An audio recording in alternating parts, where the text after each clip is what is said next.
Antes de mais, naturalmente queria agradecer o convite que foi enviado à Sociedade Portuguesa de Autores e dizer que é sempre com muito empenho e muito entusiasmo que participamos nestes eventos. Eu chamo-me Carlos Madureira, sou advogado, sou diretor do Departamento Jurídico da Sociedade Portuguesa de Autores e sempre que falo com pessoas amigas, colegas, etc., sobre estas questões do digital, do online, da mudança, no fundo, que nós estamos todos a viver, eu costumo dizer que todos nós somos uns felizardos, porque, de facto, embora não nos apercebamos disso no nosso dia-a-dia, nós, de facto, estamos a viver um momento histórico. Estamos a viver um momento que eu acredito que daqui a 50 ou daqui a 100 anos alguém vai estudar este momento que nós estamos a viver como um momento que alterou a história num sentido ou noutro, depois, com o decorrer do tempo isso se verá. Agora, tem de facto um lado negativo. Estamos todos um bocadinho a tentar perceber como é que nos devemos de adaptar neste novo mundo digital com as referências analógicas que vivemos durante séculos.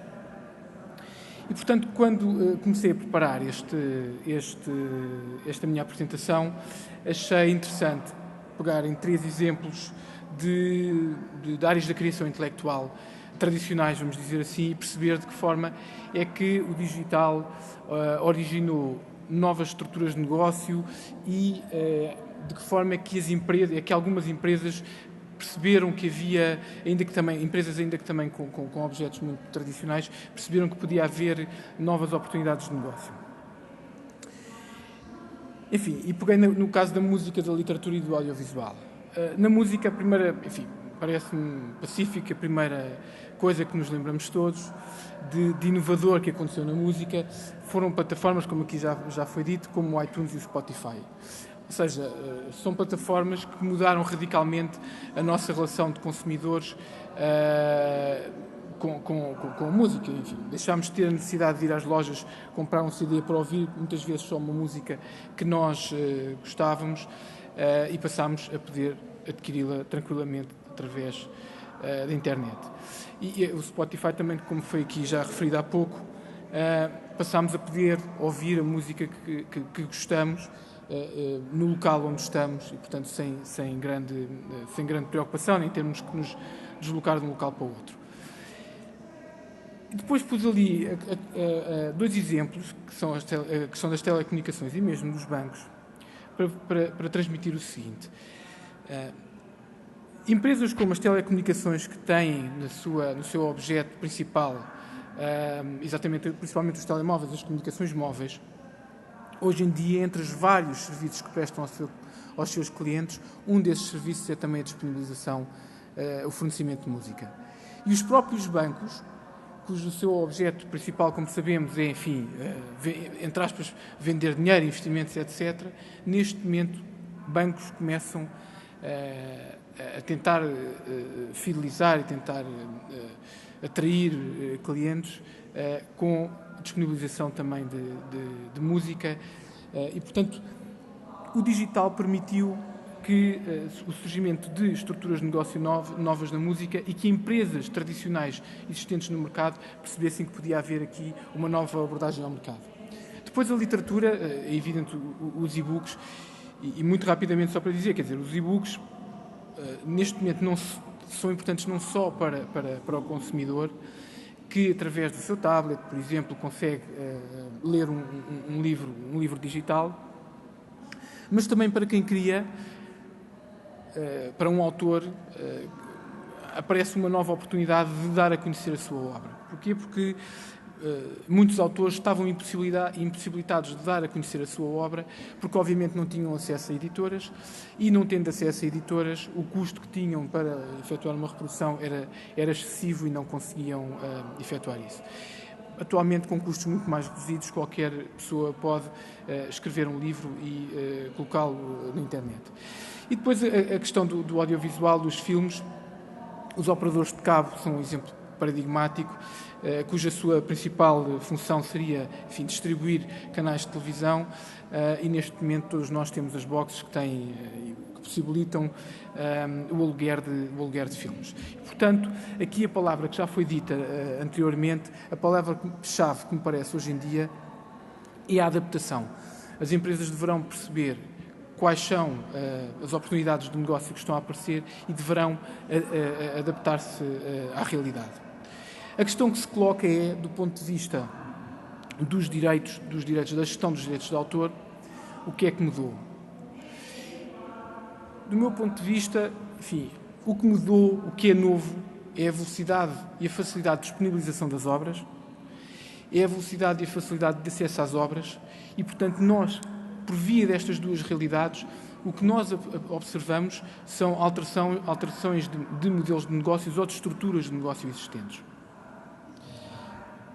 Do ponto de vista da gestão dos direitos, não existe nenhuma razão para que regras essenciais, princípios básicos, que se aplicavam no ambiente analógico, deixem de se aplicar no ambiente digital.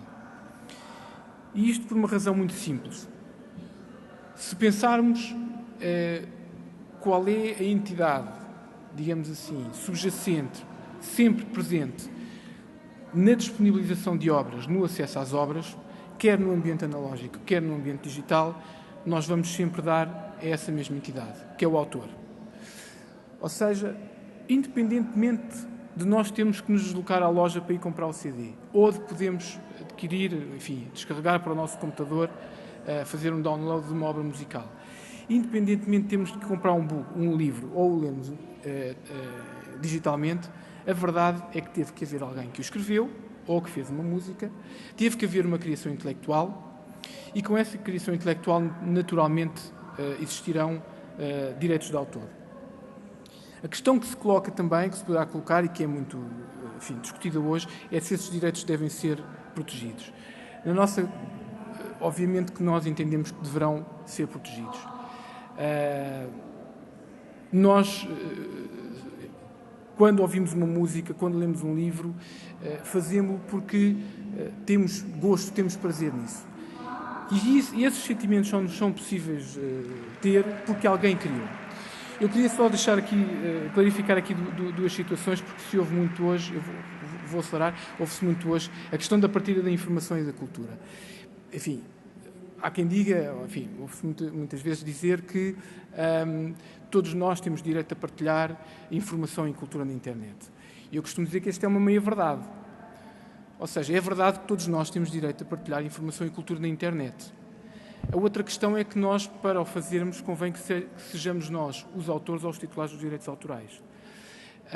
Existem, enfim, soluções para isso, como as Creative Commons, em que os próprios autores disponibilizam as obras para serem mais facilmente acessíveis ao público, mas, enfim, convém que sejamos os titulares dos direitos autorais. E depois a questão do acesso à informação, o desenvolvimento das sociedades, também é outro argumento que se ouve com alguma regularidade, para dizer o seguinte, quer dizer, as sociedades sempre evoluíram. O digital tem poucos anos. As sociedades sempre evoluíram baseadas num mundo analógico, permitam-me dizer assim. E eu não quero acreditar que as sociedades evoluíram à custa da violação dos direitos dos autores ou das utilizações abusivas das obras. Se isso aconteceu no mundo analógico, não há razão nenhuma para que isso deixe de acontecer no mundo digital. Ou seja, o facto de nós defendermos os direitos do autor não significa que estejamos contra, muito pelo contrário, para o desenvolvimento e para a partilha da informação. Agora, nós percebemos que houve aqui, de facto, uma alteração na forma de disponibilização das obras, como dizia, na forma de acesso às obras. E é por isso que nós entendemos que as sociedades de gestão coletiva têm um papel fundamental em dois aspectos, que é na defesa dos direitos dos autores e na disponibilização lícita e no acesso lícito das obras. E é muito curioso porque as sociedades de gestão coletiva, enfim, vêm do século XIX e do princípio do século XX, e as razões que levaram à constituição das sociedades de gestão coletiva estão hoje tão presentes como se calhar em nenhum outro momento da história desde a sua constituição. Porquê? Porque nós hoje temos entidades que, como vimos no primeiro slide, têm capacidade para disponibilizar um conjunto indeterminado de obras a um conjunto também quase indeterminado de pessoas e, portanto, não é possível que estas entidades venham, perdoem-me a expressão, bater à porta de cada um dos titulares de direitos, pedir autorização e pagar os direitos que lhes são devidos. E foi essa a razão que levou à Constituição, foi essa uma das razões que levou à Constituição das sociedades de gestão coletiva. Então, se houver um licenciamento através das sociedades de gestão coletiva, nós conseguimos garantir os direitos dos autores e, por outro lado, que a disponibilização das obras seja feita de uma forma lícita. Muito obrigado.